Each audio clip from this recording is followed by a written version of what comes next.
Hello YouTube! In this video I'm going to review the concept known as maingaining. And if I am correct, it was popularized by Doucette. And so I'm going to try and follow what I've heard him say about the topic. The thing with this is that I couldn't really find the text, so I suppose he never really put it into one. Potentially it's in one of his ebooks, but I'm not going to spend $500 for one, so I'm just going to go and follow what I have found in his videos. And the thing with that concept is that, of course, it also goes by the name of lean bulking, which has been a thing for a very long time. It didn't wait for Doucette to discover it, but just with like a lot of things, it gets revamped and rebranded, sometimes for marketing purposes, sometimes simply because the person who is going to rebrand the thing is so popular that the now rebranded term is going to become more well known than the previous iteration of the terminology. And so we end up with that maingaining thing. And people asked me to review it and I had no idea what it was. So I sort of went online and looked it up. It's not too complicated, but there are still some things to say about it. The interesting part about this is, well, first off, it's a Doucette concept, which means that you're either going to be striking gold or you're going to be striking a different type of mineral altogether. In this case, it's gold. Funnily enough, when I made some research, I actually found a bunch of people who made response videos to Greg saying that maingaining didn't work. That, of course, is mostly motivated by the fact that if you make a video about Greg, you have three choices. Either you make one that is very positive and you give yourself a chance that he's going to review it out of ego, or you make one that is going to be very negative and you also open yourself to the chance that he's going to review it and attack you also out of ego, or you do something that is going to be more balanced and in the middle ground, and you are going to potentially either ruin your chance of getting a response, which would give you subscribers, or you'll be ignored altogether, which I hope is what's going to happen with this, because I'm going to try and be balanced.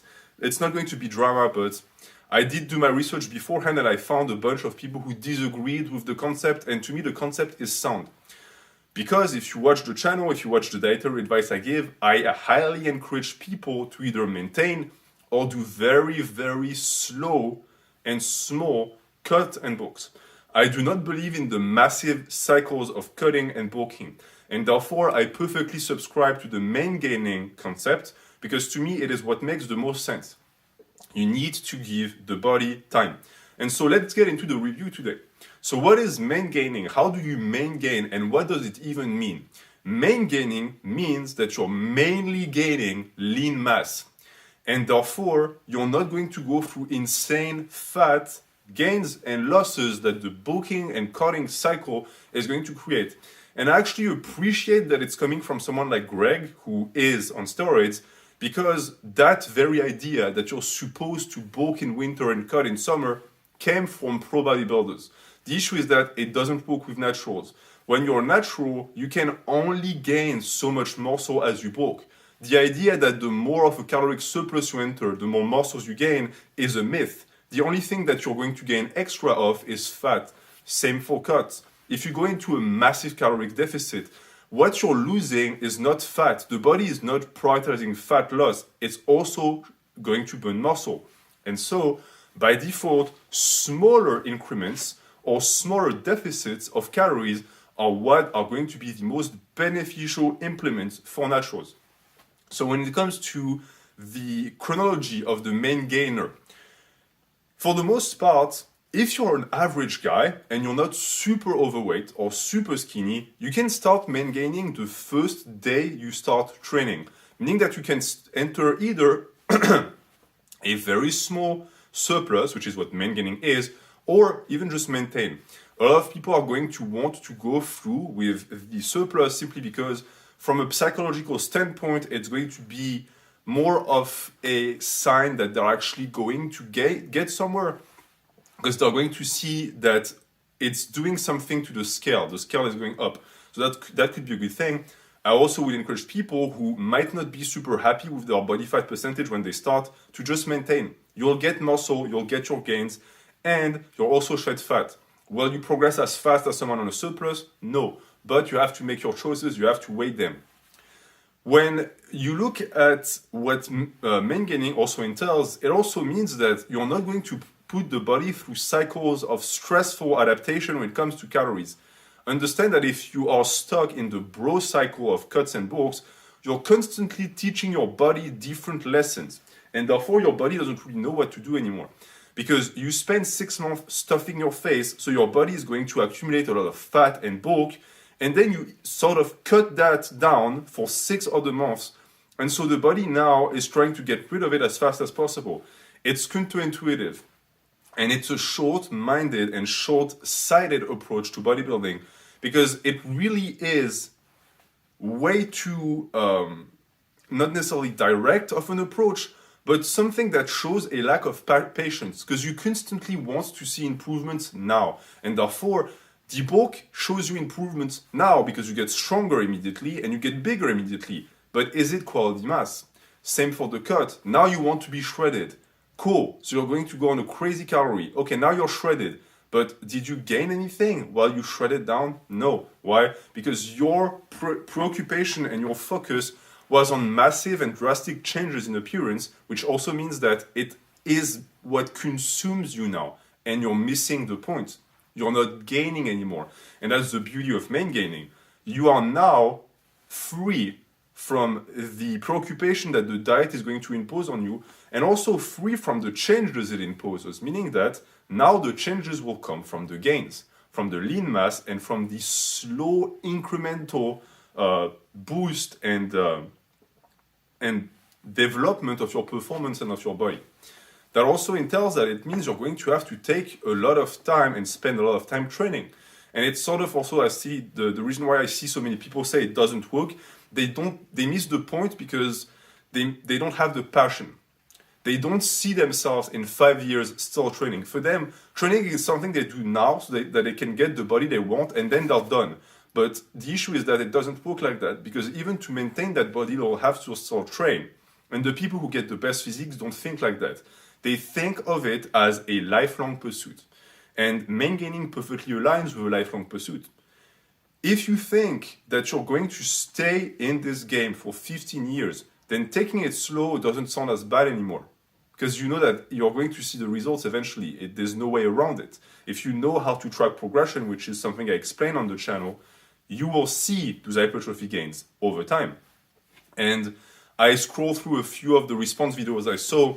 I didn't find a single one that I was finding interesting or justifiable, because for the most part, the arguments I heard were, oh, but we've always bulked or cut, which is not an argument. And I also heard, oh, but you are going to destroy your potential if you maingain. Meaning that the idea behind this, it was mostly used by people who promote very heavy bulks.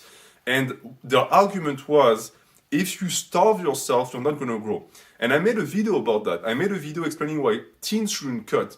That being said, it's a point of view that lacks nuance because there's a big difference between cutting, maingaining, which is a very slow caloric surplus, and a bulk.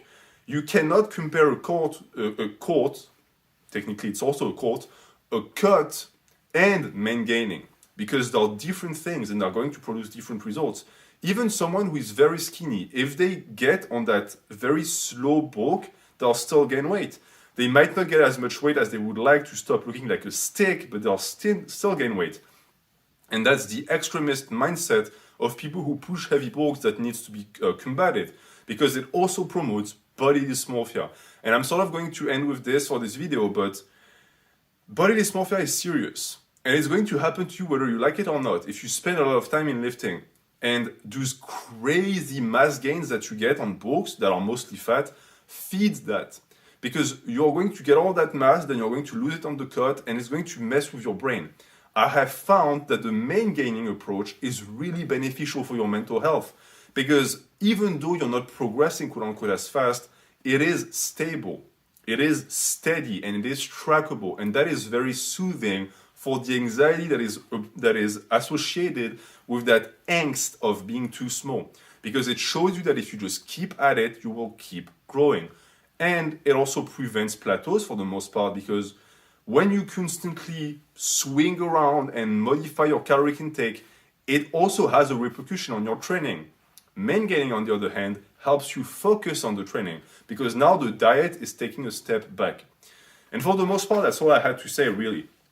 With Greg, it's always the question of whether people like him or not, and if he's at fault for certain dramas that arose in the past. I personally have been watching him for a very long time. I started way before he started doing his dramas videos. I resonated with him more before I still watched some of his videos. And I do think that even though he's sometimes wrong, and it's not just 2% of the time, it's much more than 2%, he also has good ideas. And it cannot be understated. We have so many frauds that have way too many subs that have a vast majority of ideas that they promote that are just plain wrong and bad. And for Greg, understand that he's sort of the gatekeeper of YouTube fitness, where a lot of normies and a lot of noobs and just beginners are going to discover him first. And most of the ideas he's going to share with these noobs, with his drama videos, actually make sense.